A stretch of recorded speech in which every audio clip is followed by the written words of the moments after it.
Phoenix police squad cars broken into. ABC 15's Lexi Suter uncovering what was stolen and how it happened.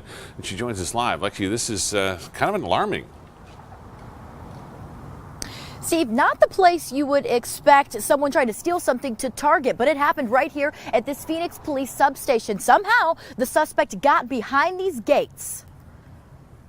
On 3 separate occasions in the last 3 weeks, thieves hit up 2 Phoenix police substations, getting away with some serious gear. 1 AR-15 rifle, 1 taser, a police baton, 2 large cans of pepper spray, 1 police-issued Glock handgun, and 1 pocket knife. The first substation here at 24th Street and Broadway, targeted twice in January. And the second near 16th Street and Buckeye, hit just last week. Good morning, everybody. It's Roger here. Wanted to talk to you guys today about something very funny, and it goes in line with, again, the Parkland shooting massacre, along with other school shootings, along with any other sort of topics where people are asking for gun confiscation or only authority like police officers, FBI, etc., having arms to protect civilians and protect people. So today, a news report came out, a couple of them actually. A guy named Branden Alexander Tucker. Google that. It's going to be pretty awesome when you read the story. It's pretty funny. So Branden Alexander Tucker, in the last 3 weeks, there have been a couple of, here in Phoenix, Arizona, there have been a couple of police units, substations that have been broken into. So the guy basically jumps over the fence on one of them, at least this is what we know for one little subdivision. Jumps over the security fence, so they supposedly have, and they showed in the video, they had security cameras, but nobody was watching them. I don't know what's going on. It is difficult to see in the dark, but there are security cameras out here on this building, so hopefully that video will help officers figure out who's responsible. So far, I'm told no suspects have been named. So the guy goes in, jumps over the fences, apparently, allegedly, and he steals the following items, and then some. I'm just going to name a few. So he steals a police-issued Glock. He steals a baton. He steals a couple of pepper sprays, a knife, and the biggest one of them all, the thing that everybody's so afraid of and want the cops to confiscate, an AR-15 rifle. And what I think we need to do in America is something different and have less guns on our streets, not more guns.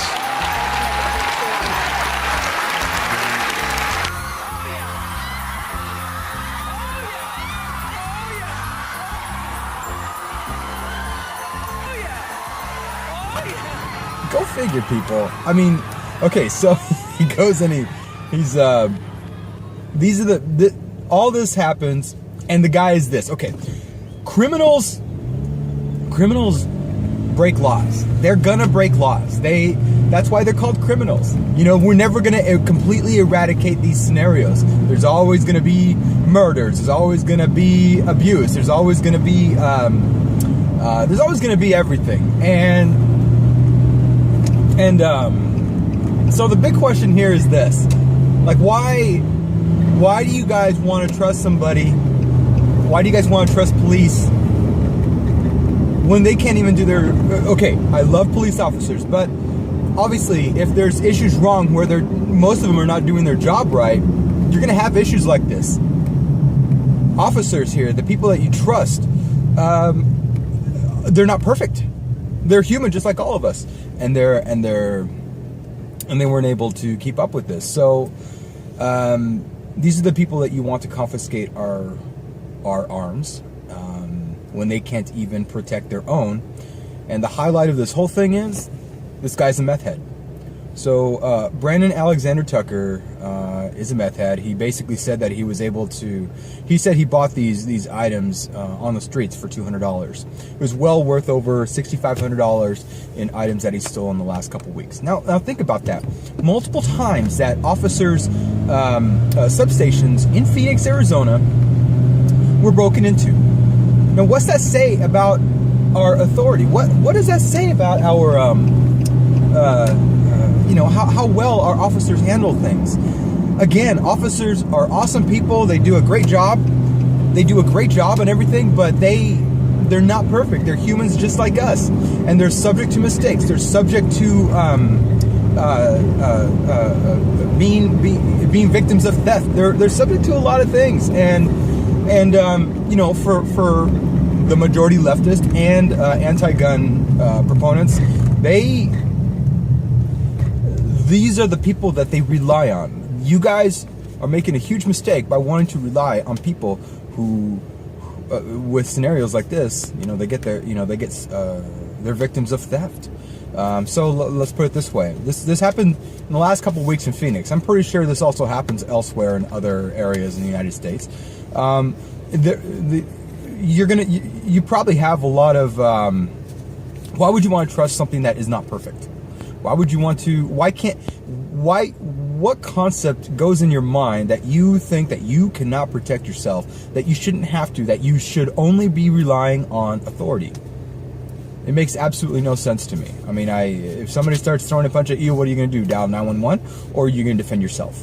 You know, I don't get it. I think you probably get your ass handed to you before the cops arrive. So, again, this is not a diss on cops. I have a huge appreciation for cops. Their work is difficult, but at times, you know, you want people like Scott Israel to confiscate your weapons. He kept saying that over. Look at my video about the CNN town hall. I've taken weapons from people. The men and women I've worked with for almost 40 years. We know how to keep America safe. And what I think we need to do in America is something different and have less guns on our streets, not more guns.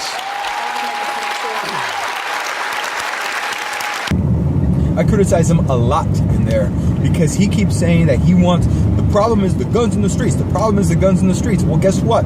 Police PD don't even know where half of the items that he stole are. You know that? Even more concerning, most of the weapons Tucker got away with haven't been recovered, and it's a dangerous scenario, police not knowing where their weapons are. And they didn't mention which ones, but I bet the Glock was one. The Glock and the AR-15 were both items that they could not recover. I'm assuming. And then another officer in one of the videos says, "Oh, you know what? This is in my 20-year career. This has happened multiple times.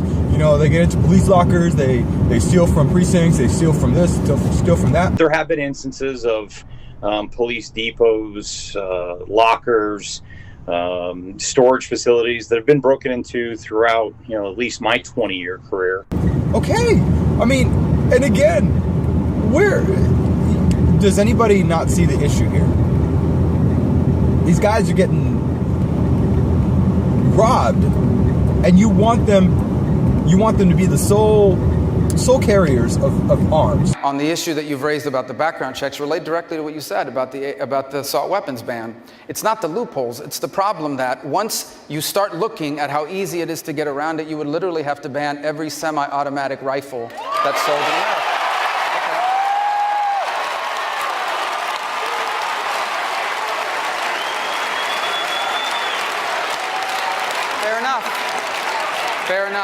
Fair enough. That is a valid position to hold. But my colleagues do not support banning every semi-automatic rifle sold in America. Again, criminals will always go. This is why laws don't work. You're making law-abiding people pay for the habits of criminals. If you take that away from us, if you take our right to bear arms from law-abiding citizens, you're going to have people like Branden Alexander Tucker who are going to go in and commit the crimes and take the guns, put them out in the streets. Look there's already one out in the streets. Imagine right now if owning firearms was illegal. Well, guess what? Mr. Branden already just added two. He added 2 firearms into our streets. Now multiply that by the amount of cities in the United States and the number of more criminals that are going to keep doing something like this, and you're going to have a disaster here. You're going to have innocent people who are going to be not have any weapons, and you're going to have all these criminals here putting weapons on the streets. It makes no fucking sense, people. I hope this helps. I hope this helps you understand how your nonsense for basically wanting to rid us of our rights of firearms is flawed. What do you guys think? Go follow up on this story, man. I'll put some links in the video description below. It is hilarious. I mean, I hope nobody gets shot with those, but who knows? Maybe in the black market, someone's going to get injured, shot, threatened with those stolen arms. Because again, criminals follow the law. Yeah, criminals follow the law. Have a great day, guys. Bye. One more thing I wanted to add regarding this. One of the officers said in a statement, police are shocked and outraged about this scenario and will afterwards buff up security. No officers were available to talk to us tonight, but write in a statement, we will actively seek solutions to correct any breach in protocol and shore up our securities. Along with the criminal investigation, an internal investigation is taking place to figure out if any officers violated department policy. How many times have we heard authority figures afterwards gonna do a better job, afterwards gonna do a better job? You know what, we got tips from a person in January, a girl who was friends with Nicholas Cruz, who, you know, gave us all of this information. We got all of the information of him, you know, saying he wanted to be the next mass school shooter, et cetera, et cetera, et cetera. I want to point out that we did invite the FBI director and somebody from the field office in Miami to come here tonight to answer your questions. They declined, but their excuse is that this is part of an ongoing investigation. But it is our job to make sure that we do everything in our power to ensure that does not happen again. Does not happen again. Does not happen again. We messed up on this, guys, but next time we'll do better. There's always a next time. And then the police in the Parkland school shooting, 4 of them stood down. There are no words to explain why he wouldn't take action to take out this individual, but I think it's a good example of how if he didn't take action and supposedly 4 others didn't, I mean, who does? Who wants to go down the barrel of an AR-15 even with a Glock? And I know that's what these police officers are supposed to do, but they're people too. They need to worry about themselves as well as all the other students, and I don't think teachers need to have that responsibility either. You have people that are in authority positions, and they either don't do their job right or they mess up. And you trust them with all of this authority. Again, we have to hold them to a higher level of standard as well. But anyways, they always claim, they always have the scenario, and they always have that basic answer of, oh, you know what, we gotta tell the public we'll do a better job next time when we're looking into buffing up our security. No, you should have done that from the beginning. You should always be a well-oiled, well-maintained machine. But you know what reality is? You know what reality is? This is how I think.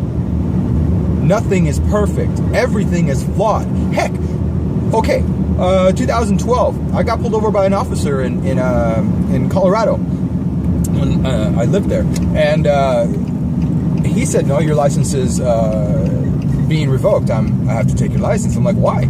He's like, because you apparently have an unpaid fine. I'm like, I do not have an unpaid fine. I've always paid all my fines in full. This one I remember in particular. And I'm like, well, can I at least drive home? I'm like, already there. And he follows me home and lets me park. So I'm in the middle of nowhere for about 3 or 4 months without my license, and I'm researching this. And guess what I found out? Long story short, that there was a ticket I paid, and I keep track of everything. I save every fucking little thing. I have my receipt paid in full. They show that it was not paid in their records. I paid it in full the day that I had to pay it. They said, oh, you can make payments. And I'm like, nope, I just want to pay it in full and get it out of the way. I had my receipts. I kept everything. I gave it to the courthouse, and I said, I want you guys to fix this now. I do not want to pay for my license. This is all on you. You guys ruined my life for the last 3 months because you could not keep your records straight. These are your authoritative figures. They're the ones that are supposed to be supposedly handling everything straight and correctly. It never happens that way, people. I got everything back to normal again, but you know what? It wasted 3 months of my life. You know, in that small town, I'm the only one with a unique vehicle like this. Nobody there drives a 4-door Frontier with a roof rack. Nobody. Everybody drives Fords and Chevys there. And anyways, so long story short on that, you know, nobody's perfect. And you got it. I had to look out on my own there. They kept telling me I had to provide evidence. You know what? That's the same thing with protecting yourself.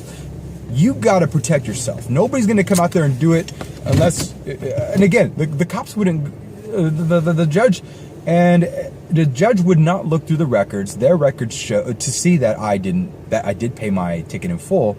They had me do it. That was my responsibility. Guess what? It's your responsibility to protect yourself as well when things like this happen. So anyways, long story short, no authoritative figure is perfect. They are people just like the rest of us. And sometimes they're prone to being lazy. Sometimes they're prone to not doing their job correctly. Sometimes they're prone to huge mistakes, like this one in Phoenix, like the Parkland PD, and like the FBI. So, yeah, take that how you may, and we'll go from there. Have a great day. But you just told this group of people that you are standing up for them. You're not standing up for them until you say, I want less